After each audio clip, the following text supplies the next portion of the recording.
flowers captured the pollinators' attention. They capture people's attention as well.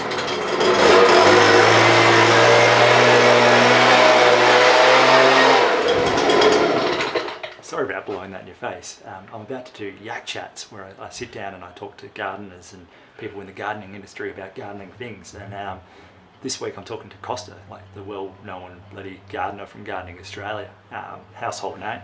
So it's a pretty special episode. It's my first one, so I'm pretty excited about it. But just got to finish blowing this first, and then we can get on to it.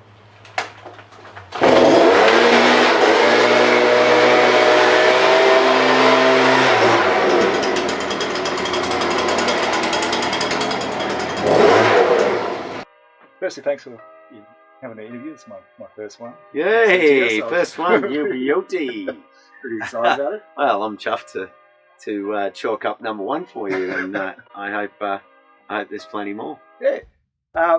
So our first question is, I was listening to your TED Talk the other day. Oh. And it goes back a bit, but I was just wondering, I've got a 2-year-old coming up. I'm just wondering how to get your kids into gardening. What's the best way? Yeah. You said in your TED Talk that your grandparents were a massive influence to getting you into it, and you're out and about with them, and that's what started it all. I was just thinking, is that the way to go? Or is it? Yeah, I think, the reason I was into it with my grandparents wasn't because they were saying to me, you need to do gardening because it's therapeutic, or you need to do gardening because it's sustainable and regenerative, or you need to do gardening because the environment needs you to help support it and conserve and be a steward and all that. They just did it. Yeah. And I just saw that. Yeah. So that there was a certainty about their actions that I saw. And so if you want children to do something and you want to embed something, I think, into their lifetime DNA, yeah, they're going to get that by observing you doing it. And then when they come to you, that's a very different thing to you saying you have to do this, or and as you just go about your business and they want to participate, then there's your chance to take them deeper into it. And then I think, you want to build it in layers. So something like a journal where they start to draw, and a journal where they start to cut out pictures and make things and collect things and stick a seed packet in there and talk about that. So you actually teach them through a journal how they can write things down. When did this flower, what day? And then they can look back and you can look back together and say, oh, last year, when did we plant them? We planted them on this date, and when did they flower? So you start to build a connected narrative, not just, oh, that was something we did that weekend because Uncle so-and-so came from, interstate and he's a mad gardener. So that for me is the way. And if you go on holiday, stop at the Botanic Gardens and go into a nursery and just stop and have a look around and say, oh, will we get something to plant? And that way you're building a culture around it. You're building a family habit. And if you build family habits that everyone just does, well, that becomes the norm. And then that habit becomes the culture, and the culture becomes who you are. So that's kind of that's how I'd approach it. Nice. That's a good way about it. The other one I was thinking of is currently with the bee situation, where the bees are in decline and there's the mites that are attacking them and everything. A lot of the places I go around with my lawn round, you don't have bee-friendly gardens anymore. What's the best thing that people can do to kind of get that bee-friendly fibre back? Yeah, that's,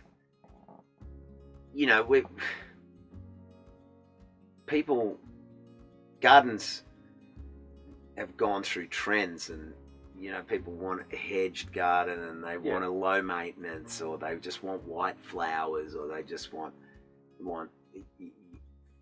multiple feature plants with just a backdrop of green, and you think, you know, style and fashion are all well and good. Yeah. But if you want a garden that's truly interactive, there's an opportunity to go into the real sheer joys of nature, which are the capacity for flowering plants to express themselves, and then to understand all the different types of flowering plants, and then get into native plants that are going to bring those pollinators. Yeah. And once you start to do that, you realize that there's an entire 12 months of the year that need to be allocated to flowering. Yeah. Because I talk to students about it, and I say, imagine if you came home from school and there was no afternoon tea, and you held out, and then there was no dinner, and then kind of arced up a bit and said, well, what's to eat? And, you know, your parents said, oh, actually, it's the 10th of April, and there won't be anything to eat until about the end of July, August, because you've got no flowering plants in the garden. Yeah. I tie that back to the idea of the journal, Yeah. and looking to plant a pollinator calendar that has flowers across the whole year. Yeah. And when you start to do that, then it makes you, this culture that you build, if you're building it for your family and for your children, you then have to have an eye out and say, well, what's flowering now? Yeah. And when did it start? When did it finish? Okay, well, we need something to overlap that, so that we've got something from June till September, something else from February to October. We've got something that only flowers in July. Yeah. We've got something that, like basil, bush basil, that flowers all year. And work out how you can just build this floral calendar for the year. Yeah. So it's kind of a gradual process where you're using that journal to see what's happening with it. And build it up, you know, and by going to the botanic gardens and by going to your nursery, you can see what's in flower at the moment. Yeah. By going to your community gardens, see what they're doing. Look at the way their borders work. Like today we're at the North Frio Social Farm, and one of the sort of people involved, the volunteers with the garden, has turned the whole fence line along the footpath below the fence inside the property into like a flowering meadow. It's also herbal and medicinal plants and flowering plants, and while she's working on that, she's handing flowers to people who are walking past. People see the flowering plants, it captures attention. Flowers capture pollinators' attention, they capture people's attention as well. So yeah, I think the way you can begin by looking at what's flowering in terms of natives in your area, and then look at what else is flowering full stop, and start to build up that mix of plants, that real biodiversity. Once you do that, whoa, you're opening a can of worms. Because I've even noticed it with my garden, because I started with pretty much no flowers or anything there. It was just a clean slate with the garden, and slowly been putting natives in. And even now, with a year gone past, there's already birds coming in and bees starting to come in, and it just changes the whole dynamic of where you are. Yeah, that's it. And then you think, you know, well, what was I thinking with just a bland, like I just get caught in this style that I just want it to be like this room. That's just some fashion statement. When, you know, the garden isn't about, it can be, that's not to say that it can't have good design. Of course that's important, but if ever there was a time relative to your question about the need to have flowering plants for pollinators, now's the time.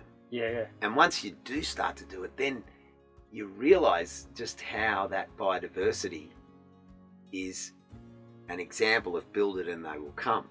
Because if you get the insects, then with the insects comes the birds, and with the insects comes the marsupials and the ground life. So you're actually rebuilding an ecology. You're not just building a garden.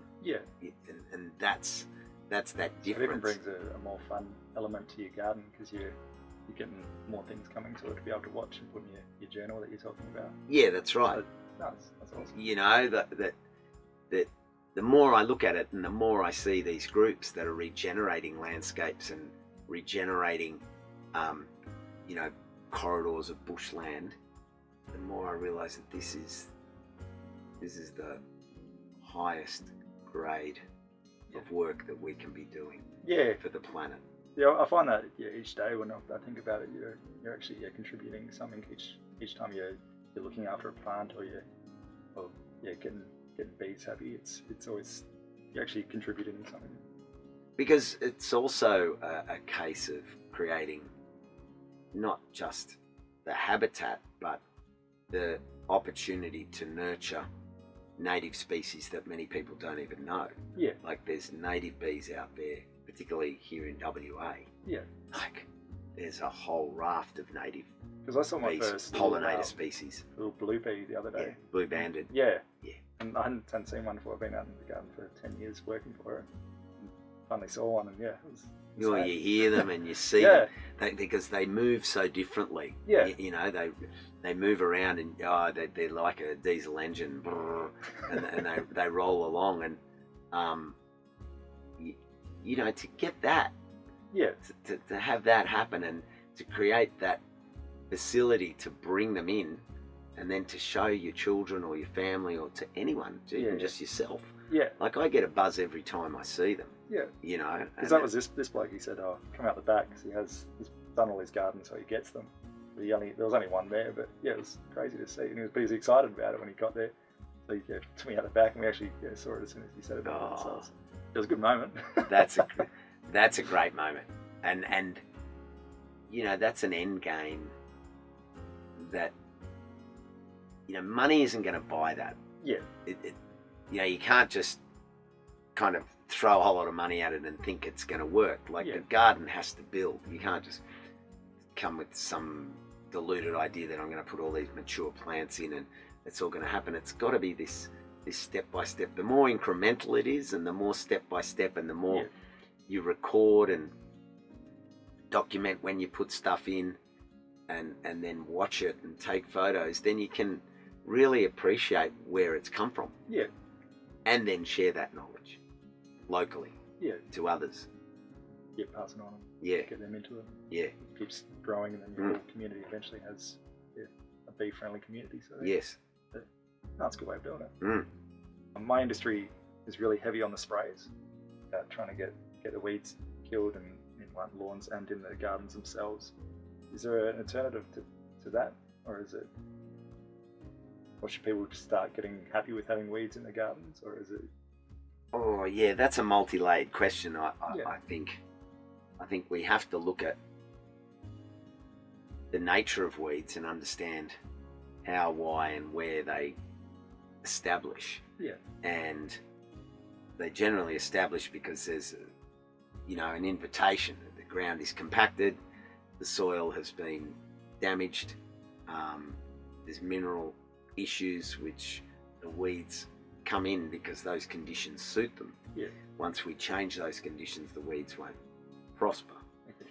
We kind of want to think about avoiding the use of chemicals, because then chemicals impact the entire food chain. Yeah. And so once you start knocking out the spiders, the small spiders, Yeah. little jumping spiders that are there controlling insects that are chewing insects that are going to eat the leaves of things that people then want to spray, but they've killed the natural predators. So then once they start spraying, you've got to spray more because you've knocked out the predators that would have naturally looked after them. And then it becomes this vicious cycle where you're just paying to continue to damage the food chain that would look after it if you just stepped out. Yeah. And once you start to think about what that impact means to the overall ecology of an area, you think, well, do I want to be degenerative or regenerative? Yeah. Consistently, like people that just lazily spray, do the edges of lawn by spraying. Yeah. Like, it's toxic to the environment. Yeah. You can't just say this is a long-term solution. This was never done. Yeah. There was always an alternative. Yeah. But now we've gone for the convenient, cheap Fast thing, option and the fast thing. Yeah. And that fast thing is a fast lane to wiping the natural checks and balances that exist in any ecosystem. So, if you're working in a landscape where these chemicals have been used, you need to ease your way out of that. Yeah. It's not for me to point my finger and dictate what practices you want to use. Yeah. But until you see and understand that there are alternative methods for managing these things, particularly for wind-blown weeds, you have a border to a garden area of grass so that that border catches any weed seed, it catches any runners. Yeah. It's easier to manage than, some sort of sprayed edge. Yeah. These alternatives are out there. Yeah. There's also chemical alternatives, but they're not going to be that same strength. Yeah. So these organic chemical alternatives require a little more regular application to knock things out. What that does require is a commitment and a patience that if I don't want that convenience, but I want the opportunity to rebuild the ecosystem, I need to accept that I might have to do it a few times. Yeah. And that's a small price to pay. Yeah, 100%. So after I went up to Kalamunda, the Kalamunda Festival with you, and I was kind of blown away with you, watching you interact with the crowd afterwards, and as you went around, you went to the kids as the garden gnome, and you just were very community minded. What's the best way for like a normal, a non-celebrity kind of gardener to just connect with the community again? There's plenty of ways. I mean, first of all, you could make a connection to your local community garden and meet other gardeners and chat to them. You could connect through your local land care group because there's lots of individuals out there doing really good things, and they're all orbiting in a similar space. Local schools. Okay. Schools are really valuable places that they need people to help. Yeah. So connecting with the PNC and the school garden. There you go. Sorry to interrupt. I know that was a good conversation going, but I made a little stuff up. At 20 minutes, my camera turns off, and me and Costa realised this, and we heard the beeping noise, but we didn't realise that it actually turned off a minute 20 before that. So it took out the end of that conversation, and it took out a bit of another question, and then it took out, kind of started halfway in this other question. When we heard the beep, we started again. So this is going into that. And what that was basically I told Costa that I think the book that he's written, Costa's World, is like one of the best gardening books that I've read. And Costa was really stoked with that. And then we went into kind of talking about the book itself, and this is the halfway mark. But still got some good stuff in it. So enjoy. Sorry about the little stuff up. How cool are these? Anyway, carry on. The thing I wanted with the book was I wanted to say this is why I love science and nature, or gardening, whatever bracket you want to put it under, caring for country, all of that. This is the science behind it, but then this is the action. And I felt it's more important that I focus on the heart side. This is why I love it. So that can be a cue to draw people in. And rather than saying, this is the science, this is why I love it, this is what you can do, I said, no, this is what I love. This is the science that is behind that, which I love. And then this is what I love doing.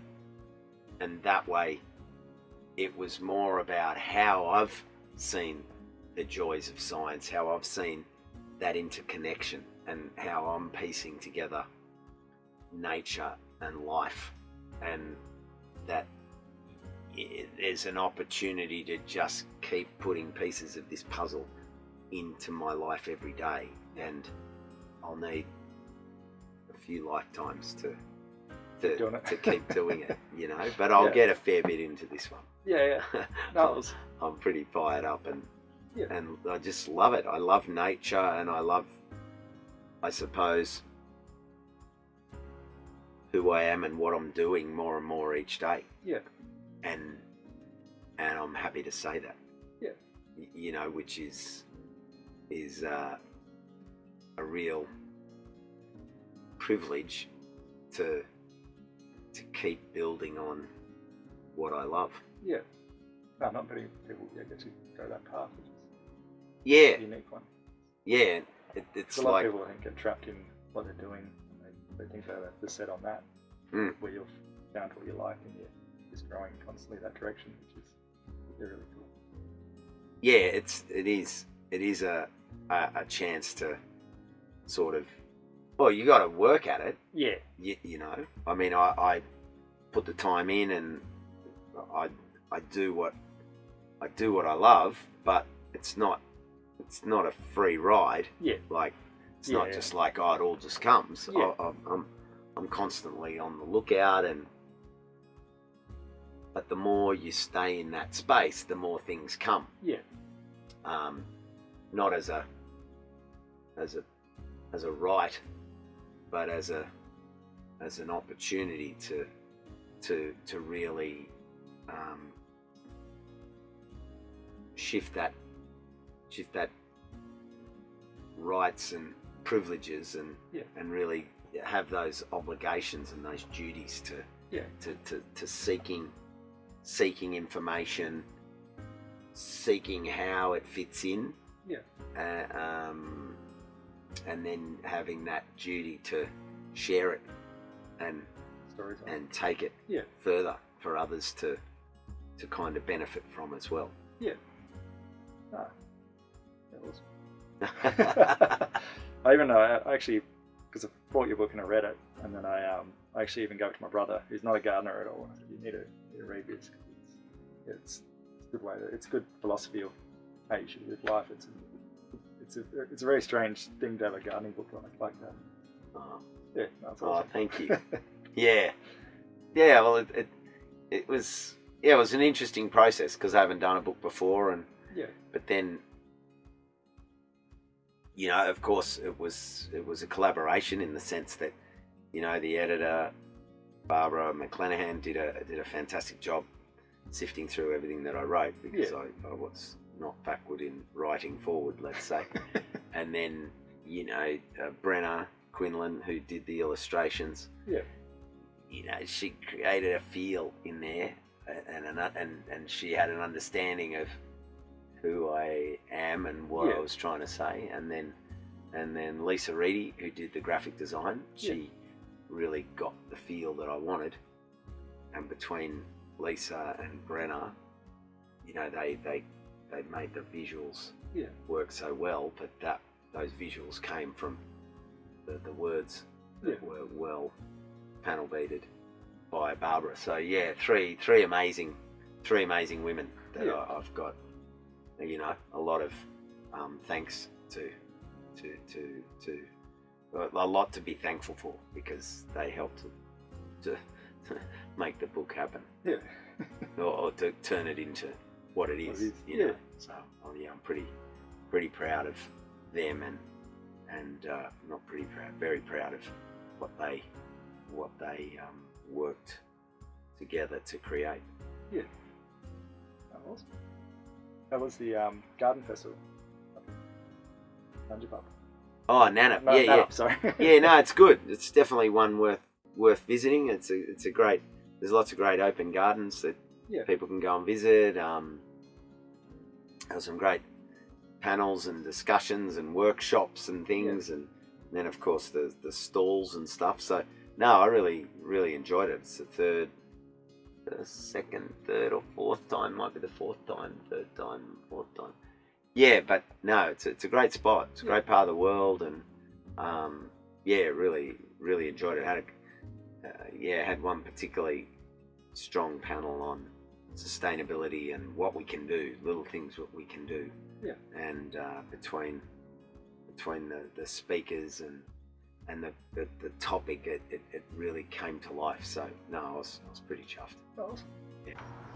Oh, there you go. It's already done. Ah, well, if you enjoyed it, chuck me a subscribe. If not, that's all right as well.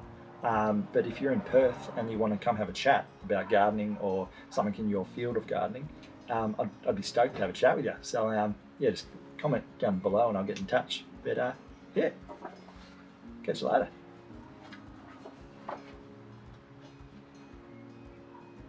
Oh, you're still here. It's kind of finished. Yeah.